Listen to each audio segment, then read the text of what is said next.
All right, what up, fellow Trumpsters? Let me explain why we can't take Bernie Bros and Bernie Sanders himself lightly. Looking at this Nevada race, this was devastating for the establishment DNC, and it was overwhelmingly good for Bernie Sanders.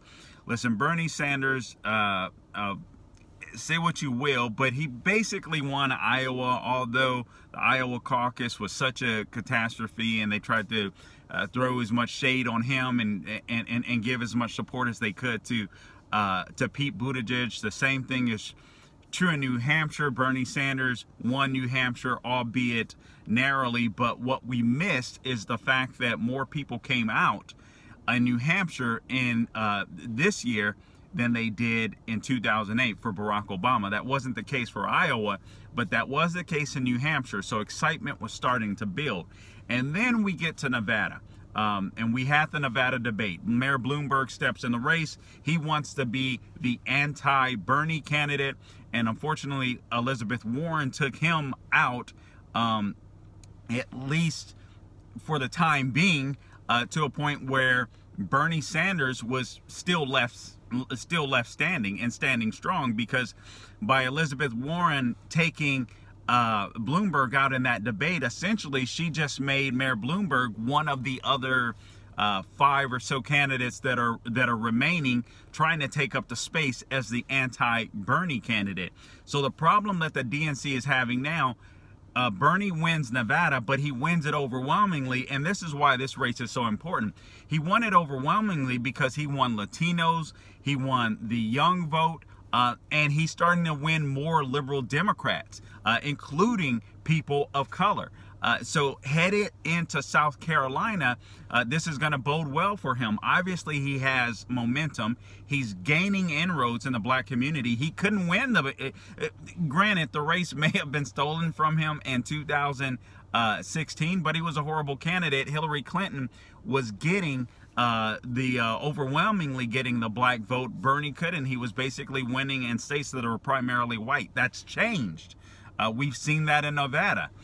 So now, if Bernie Sanders happens to pull out an upset in South Carolina, it's hard to see that anyone could catch him, even Mayor Bloomberg, because with all of his money, because Bernie Sanders will have the momentum going into, California, Texas, and those big states that account for a huge amount of the delegates. As a matter of fact, all of the Super Tuesday states counts for 1/3 of all the delegates. So if Bernie Sanders, he's just taken Nevada, so he'll get a larger proportion of the delegate count.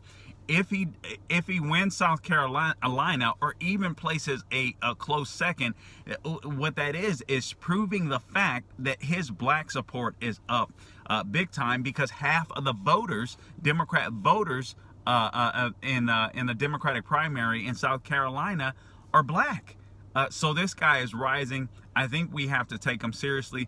Ultimately, what we're going to see is a race that's going to be Trump versus socialism, no matter whom the candidate is. But it looks like right now that the candidate may be Bernie Sanders, unless the Democrats literally snatch the race out of his hands during their convention.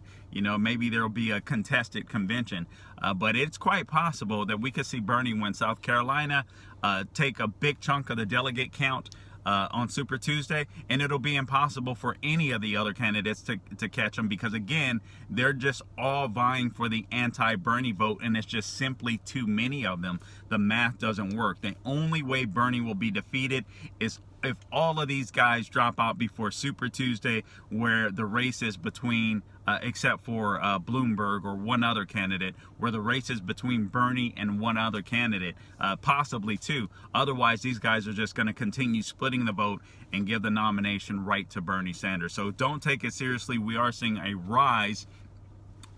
Do take it seriously. We're seeing a rise in young support based on just looking at this Nevada race, with minorities that want socialism, young people that want socialism, middle-class workers that want socialism. So the stuff is getting real. All right, guys, until next time, don't grow weary doing good. Make sure you follow me on Facebook, Carl Jackson Radio, Twitter at Carl Jackson Show, Instagram, Carl Jackson Show. Peace.